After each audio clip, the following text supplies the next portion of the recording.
Ladies and gentlemen, it's now time for another one of Mr. Owen's Lectures.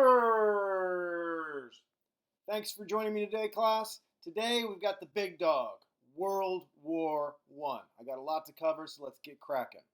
All right, World War I is going to take place from 1914 to 1918. And you're going to see a lot of the stuff that we've been going over all semester is going to lead up and it's going to explode into World War I. Okay, one important thing to note in World War I is that there are no bad guys. There's no Adolf Hitler. There's no Hideki Tojo. There's no bad guys in this. This is just a bunch of countries with a bunch of nationalism and a bunch of new toys from the Industrial Revolution that they want to test out, and it's going to explode into a war that no one could have possibly foreseen or imagined. And there's really no evil side to this, with the exception of the Ottoman Empire, who's going to be guilty of the Armenian genocide, where they round up a bunch of ethnic Armenians and kill well over 1 million of them, which I'm going to talk about a little bit later. But Germany's not a bad guy in this with Hitler. This isn't Adolf Hitler's fighting in this war, but he's fighting in this war as part of the infantry. He's not a leader yet. Okay? All right, so this war takes place from 1914 to 1918. And like I said, everything we've learned so far, you had Napoleon that went into France, and he tried to conquer all these parts of Europe, and he created a lot of nationalism. Okay, you had the Industrial Revolution, which created all this new technology, which then a lot of militaries started to incorporate things like machine guns, et cetera, and that created militarism, which meant they were trying to make their militaries larger. Then you also had imperialism, which is going to lead to countries conquering other countries, which is going to lead to alliances throughout Europe. Why did I explain that? Because it's going to form an acronym which is going to explain the causes of World War I pretty well. It's called MAIN. M-A-I-N. MAIN. So you have militarism, alliances, imperialism, and you have nationalism. So it's militarism, alliances, imperialism, and nationalism. And these are the things that is going to cause World War I. Now, so this is basically all these things are going on. And it's creating this powder keg, this giant thing that's ready to explode. So what kicks off World War I and gets it going? This is what happens. And this is how the alliances play a huge part in this. So stick with me. It's a little confusing. I'll do my best to explain it to you. So this area below Austria that you can see on the map is known as the Balkans. And Serbia is in this area. Austria wants the Balkans. This used to be a part of the Ottoman Empire, and it was kind of ripe for the picking. Austria was like the big dog on the block, and they were like, yummy, we want the Balkans. Well, Serbia did not want to be taken over by Austria, and they had a lot of nationalism. What we had talked about after Napoleon, a lot of these ethnic countries form nationalism, so they don't want to be absorbed by Austria. So they reach out to Russia, and they say, hey, Russia, help us out. Will you ally with us that if Austria ever attacks us, you got our back? Russia's like, we got your back, no problem. So Austria's like, oh yeah? I'll get Germany to get my back. So Austria goes to Germany and is like, hey, Germany, you got my back in case Russia ever attacks us? Germany's like, of course we do. And then Russia's like, oh yeah? So Russia calls up France and is like, hey, France, will you get our back if Germany ever attacks us? And France is like, dude, we're in. And then Germany says, hey, Italy, will you get our back if France ever attacks us? And then he's like, sure. And then Belgium's sitting here all by themselves. And they're like, well, we got no friends. We need help. So they call up the British and they're like, hey, England, will you guys get our back if anybody ever attacks us or tries to invade Belgium? And England's like, dude, we totally got your back. Crazy, right? So all these alliances start to take place. So all it's going to take is one little match, and it's going to light this powder keg, and this powder keg is going to explode. So the Austria Archduke Ferdinand is traveling through Serbia, like kind of on this goodwill / we want to take you over tour. And this assassin is going to kill the Archduke of Austria. So a Serbian assassinates the Austrian Archduke, which is a huge deal. And so Austria is going to mobilize against Serbia, and they're going to attack Serbia, and then Russia is going to get Serbia's back, and then Germany's going to get Austria's back, and then France is going to get Russia's back. Germany and then Italy's going to get Germany's back. Germany's going to decide to invade France through Belgium, and then that's going to bring Great Britain and England into the war. So the whole thing just kind of explodes, And that's why it's important to know that there's this huge factor of militarism, imperialism, alliances, and nationalism that's going to create this powder keg that once this Archduke Ferdinand is shot by a Serbian nationalist, boom, you have World War I. And the running joke with a lot of people for World War I, people's nationalism, their pride for their country was so high that they thought this war would only last a couple of weeks. The slogan was, it'll be over before Christmas. And so everybody thought, let's go. We've got all these new weapons, these new technology. We've studied the Industrial Revolution. And one of the things that we didn't study was all the new technology that came about for World War I, which I'm going to get into here in a second. So you have these huge militaries with all these new gadgets and toys, and you have all these alliances, you have all these European countries that had invaded all these other colonies. You just had this perfect makings of a perfect storm for this huge war. Okay? Now, get a column going. On one side, I want you to write Central Powers. On the other side, I want you to write the Allies. Okay? And this is the teams for the war. Okay? You have on the Central Power side, Germany, Austria, Bulgaria, and Italy. Now, I want you to put an asterisk by Italy because shortly into the war, Great Britain is going to offer them some money and some territory, and Italy is going to switch sides. I'm not even kidding you. I can't make this up. It's like a bad soap opera. So Italy will switch sides. Then also write on the Central Power side Ottoman Empire and put an asterisk by them. They join a few years into the war, the Ottoman Empire. Okay, that would be the area today that you know as the Middle East. Now, on the other side of the column, you have the Allies. That's going to be Great Britain. That's going to be France. That's going to be Russia. But put an asterisk by Russia. In the middle of this war, Russia's going to break out into a revolution, and their government's going to get overthrown, and they're going to end up out of the war. Again, it's like a bad soap opera. I couldn't make this up if I was trying. And then you can add Italy to the Allies with the asterisk because they switch sides. You also have Romania. You have Japan, which Japan's all the way over in Asia on the other side of the world, but Japan saw this as a great opportunity to steal a bunch of colonies from Germany and start to capture areas of the South Pacific. And then you can add the United States of America, go America, and you can put a little asterisk by America. The United States doesn't join until the very, very end of the war, but they're going to make a huge difference at the end, which I'll explain here in a second. All right, so those are the teams. You have the Central Powers versus the Allies. And what were the experiences of World War I? Well, this was trench warfare. So what's a trench? Trench is a giant, and you can see here from the images, it's like, could be 10 to 15 feet deep, and they could be miles long. And there were these big trenches that people lived in, and then they would pop their heads up and fire at the other side, and then pop their head down, or they would climb out of the trench and try to run to the other side. This area in the middle, there'd be a trench on one side, so you'd have like France and Great Britain in one trench, and on the other side of the field that they're fighting in, there'd be another trench where like Germany and Austria would be. And this was known as trench warfare. This only took place on the Western Front between Germany and Austria and France and England, and it stretched from Switzerland all the way to the North Sea. So literally, for huge parts of Europe, they had these ginormous trenches that people lived in on the Western Front. Now, these trenches were filthy. They had giant rats. Men would die in these things, and the bodies would be there. They used them as bathrooms.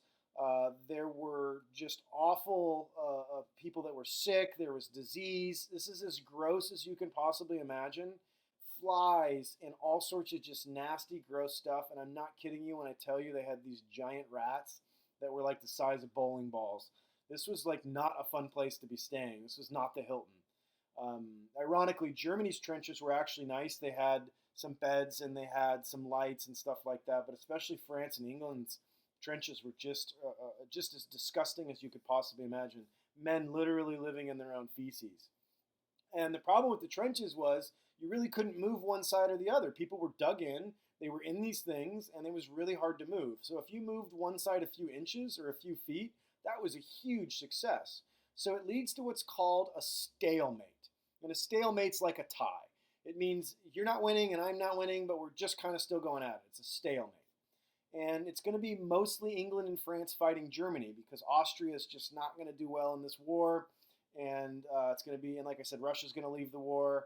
Austria is going to kind of get beat up pretty quickly. The Ottoman Empire is going to get beat up pretty quickly. And it's eventually going to just kind of boil down to mostly Germany versus England and France, with eventually the USA joining at the end.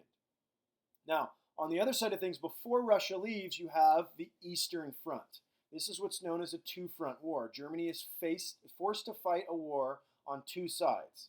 As you can imagine, when you're fighting a war, you don't want to fight a war on both sides. You want to fight on one side of your country, not both. And Germany's having to fight on the west side with England and France, and on the east side with Russia. The side they were fighting with Russia is known as the Eastern Front. Now, this really didn't have a lot of trench warfare, so it was a little bit different style of fighting. But again, Russia's going to break out into civil war in the middle of World War I, and they are going to leave the war. And again, the Ottomans will join and work with Germany and Austria as well. Okay. Now, like I had mentioned before, there are a bunch of new technology pieces that make this war so deadly and so different than wars before.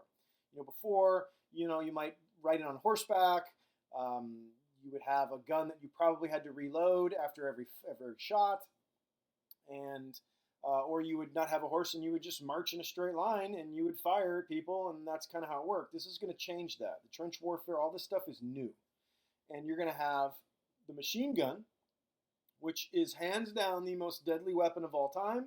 It is going to create the most casualties in this war, and every war thereafter, the machine gun is very dangerous. And generals in this war were slow to adjust to the machine gun. They'd never seen the machine gun in war before.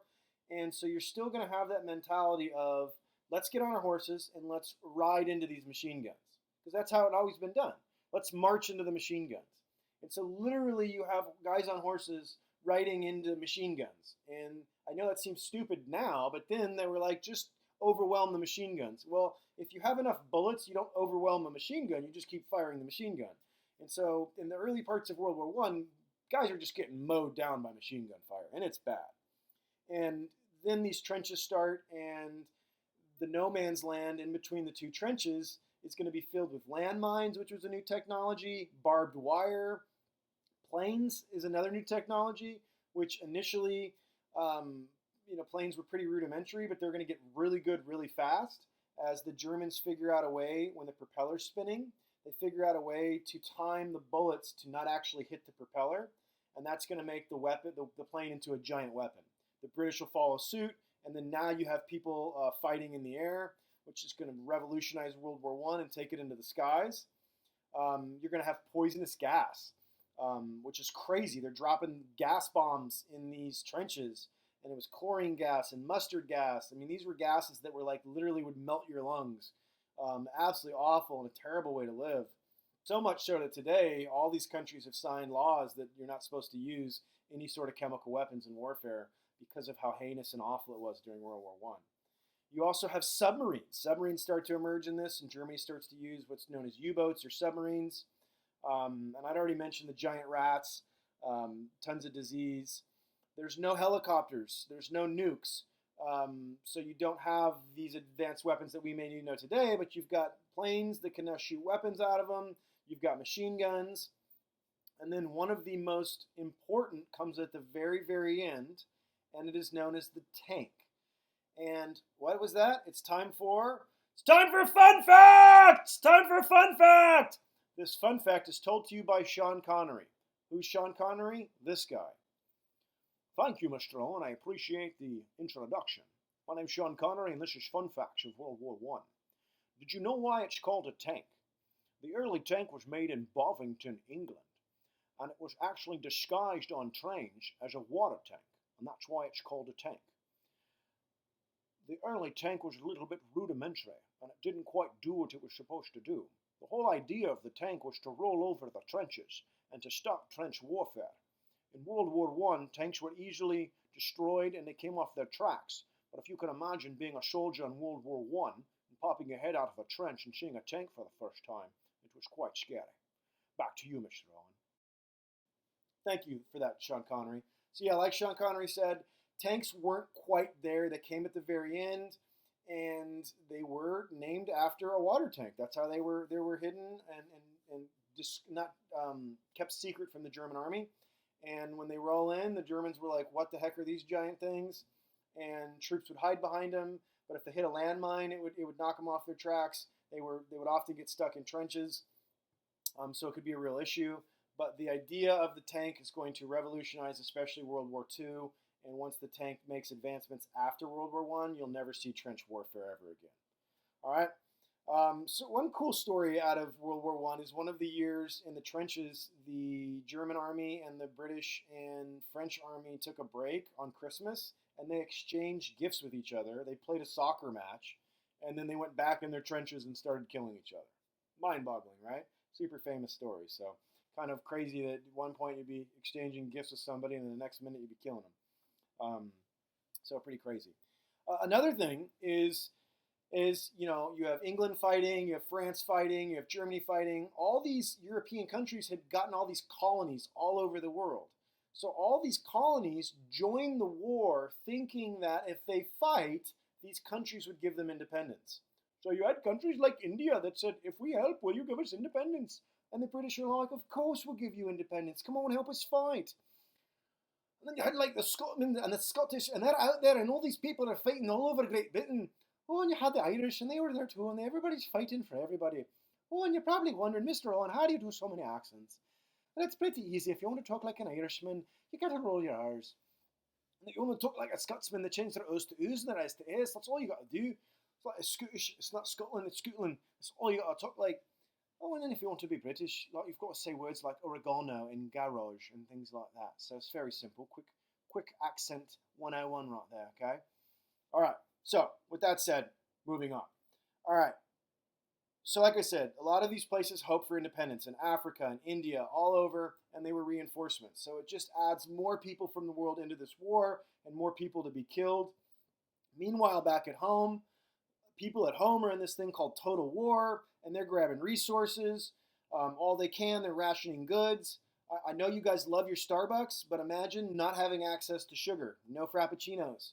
Like everything was rationed. So sugar was rationed, aluminum was rationed. Kids after school would go around and collect cans to donate to the war effort. That was like a huge part. Everybody was doing what they could, even having gardens at home to try to grow their own food and not take away food from the troops. So everybody was trying to do their part in what was called a total war effort on the home front. Women that participated in the war became nurses, and they played a vital role. There are a few exceptions to women that actually fought in the war, and one of them is Julia C. Stinson. Julia C. Stinson was the first U.S. Army major in the war.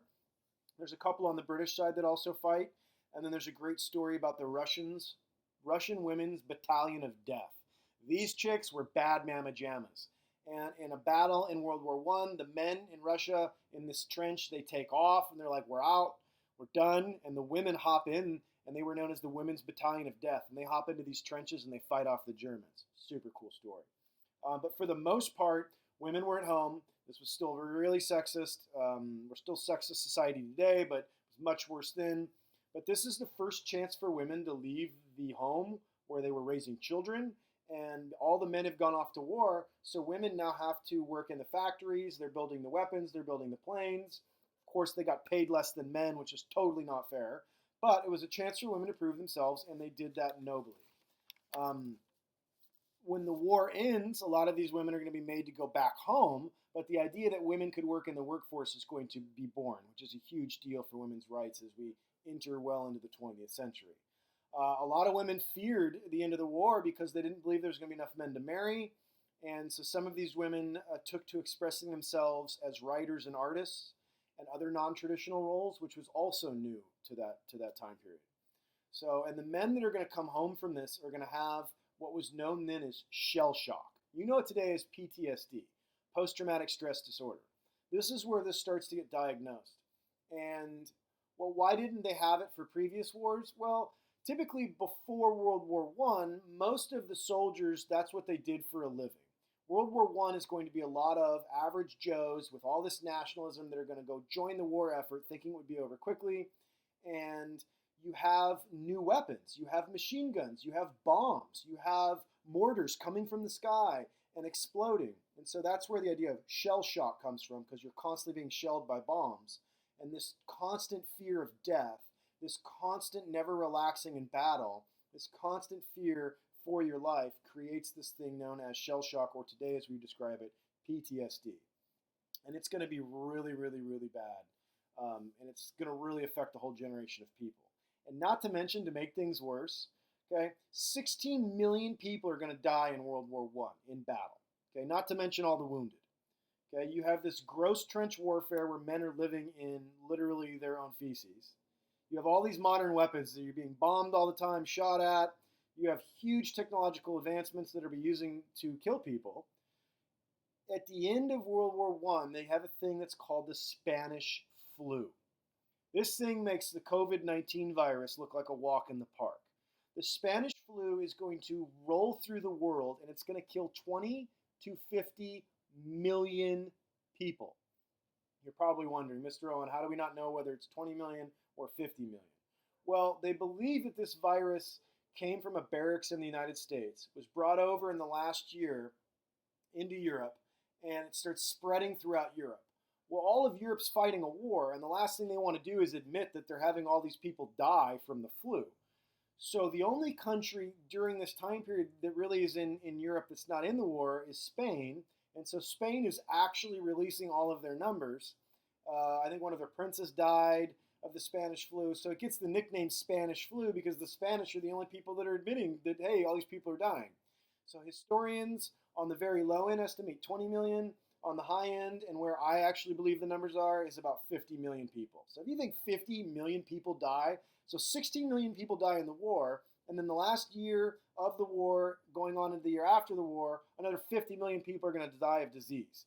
So if you can imagine where these people's mental states are, they've just had the bloodiest war in history. All these guys are coming back with PTSD. Now all these people are dropping dead from the flu. People were not in a good state of mind.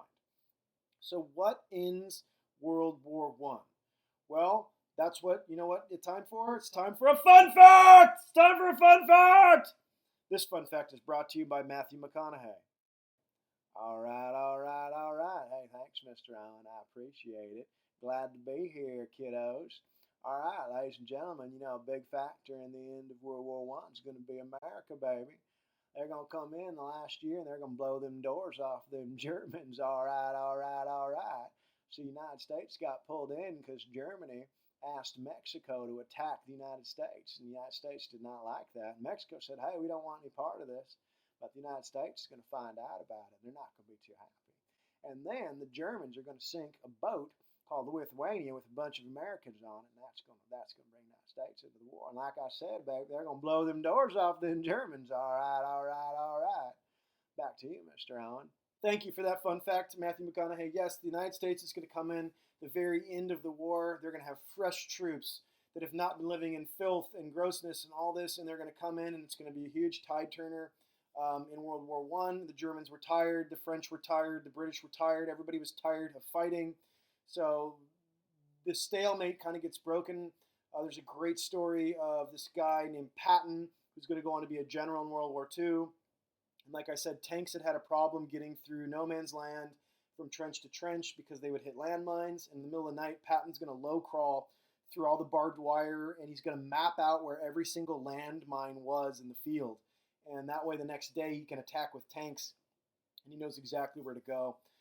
But no one really loses World War I. The Germans finally say, okay, enough's enough. Let's end this.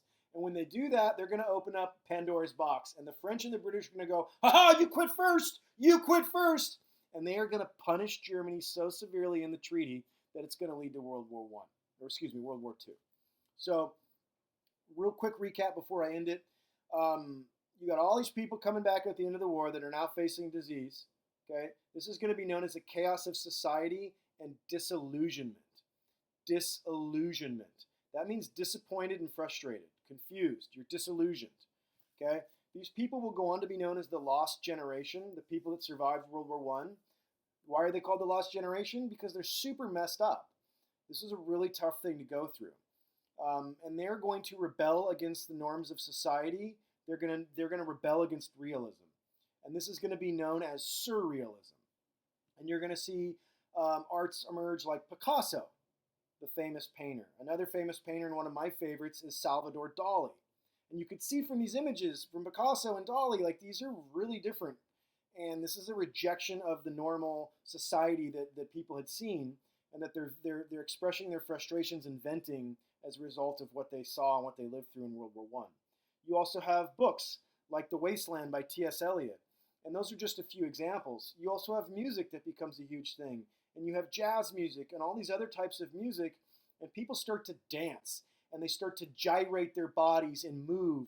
And before this, you know, if you were dancing, you did ballroom and things like that, and now they're shaking themselves and they're doing the jitterbug and the Lindy. And I know when you see that, you laugh, but that was the thing. And in fact, what you should do right now is YouTube the Lindy or the jitterbug, and then go make yourself a TikTok, because it'll be hilarious. But those are the styles, man, and people are going crazy. And again, there are no bad guys in World War I. Okay, but how it ends? You got Russia breaks into the revolution, right? They decide to leave the war after a new government's formed, and the new government agrees with Germany to just give Germany a bunch of land, which you would know today as Poland, to leave the war. Well, this is going to tick off all the Russians that fought in the revolution, so then Russia's going to break out into civil war. They're going to fight this long war that eventually is going to lead to Joseph Stalin taking over and Russia becoming communist. The Ottoman Empire is going to get beat up in World War I, and they're going to fall apart. That's the area you know as the Middle East. So all the problems you ever hear about in the Middle East today, with Israel, with Iran, with Saudi Arabia, all these countries were a part of the Ottoman Empire until it falls. So it all starts right here. Austria is going to fall apart, and they're actually going to be taken apart as an empire. Germany is going to end up surrendering, and again, they're going to get blamed for everything. So this war goes from 1914 to 1918. Again, there's no bad guys except the Ottoman Empire. In the Ottoman Empire, they decided to round up a bunch of Armenian people as a scapegoat, and they kill about 1.5 million Armenians, which is super sad. And it's something that Hitler's going to use as motivation when he starts to use his genocide against the Jews. In fact, Hitler had a famous quote when he was asked about what he was doing to Jewish people. He said, "No one remembers the Armenians." So I remember the Armenians, and I'm sharing that fact with you, even though it's super sad. A bunch of Armenians are going to be killed by the Ottoman Empire. But this is going to lead to a treaty called the Treaty of Versailles. How do you spell it? Boom, it's right there. Versailles is in France. Palace of Versailles, we took a tour of early this year, if you remember. And the Treaty of Versailles is going to lead to World War II. The Treaty of Versailles is a terrible treaty. And you'll learn more about it in U.S. history. But basically, the United States did not want to punish Germany, and they had this beautiful 13-point plan that was going to help everybody and make sure this never happens again. But the President of the United States gets sick. He can't make the meeting. He sends a guy in his place, and the guy in his place sucks. He did a terrible job, and only one of the 13 points gets enacted. And basically, France and England are going to punish Germany so severely. They're going to wreck the German economy. They're going to make them pay for the entire war. They're going to take away a bunch of their lands in other countries. They're going to disassemble the Ottoman Empire. They're going to split the Austrian Empire. They're going to create new countries based on ethnic minorities. And Germany, when the Great Depression hits in 1929, which is where the world's economy collapses, Germany's currency is going to be useless. Literally, Germans would burn their own currency as money, as firewood. They would take their money and they would burn it as firewood because it was more valuable as firewood than it was actual money. So this is going to anger Germany. This is going to anger Russia. This is going to anger a lot of countries who were just angry anyway. And like I said, Russia has a civil war. After the effects of World War I, they lead to communism and Joseph Stalin. You have Germany, who's going to be so upset that eventually this is going to give rise to totalitarian leaders. What's a totalitarian leader, Mr. Owen? A totalitarian leader is somebody that's totally in charge. Totalitarian. So Adolf Hitler becomes a totalitarian leader in the 1930s in Germany, and he's going to take over and promise retribution for the Treaty of Versailles. Italy was immensely impoverished from World War I, and this is going to give rise to Benito Mussolini, who is a totalitarian fascist leader. And we'll go over fascism and totalitarian leaders some more as we approach World War II. But that's what happens in World War I, and it's crazy. So like I said, you have Maine, militarism, alliances, imperialism, and nationalism. This is going to create this environment for World War I. You have the assassination of the Archduke, which is going to explode this powder keg. These crazy alliances take effect, and everybody starts fighting this unbelievably brutal, bloody, awful war, which ends with a whole bunch of disease from the Spanish flu, with the United States coming in and making an impact and still losing a whole lot of the people. 150 to 200,000 Americans get killed in a short amount of time. And all these people go back to society, and they're known as the lost generation because they're super screwed up from all the violence. They all have shell shock and PTSD, and they're jacked up, and they start changing the way society acts. And all these countries that got punished or had bad experiences of poverty after World War I are going to give rise to totalitarian leaders who are going to take over these countries, promise retribution, which is going to lead directly into World War II. I know that was a lot, but those are for 2 tests. Enjoy it. Hope you took good notes. If you didn't, watch this again, take some notes, pass the content assessments. Have a great day. Mr. Owen out.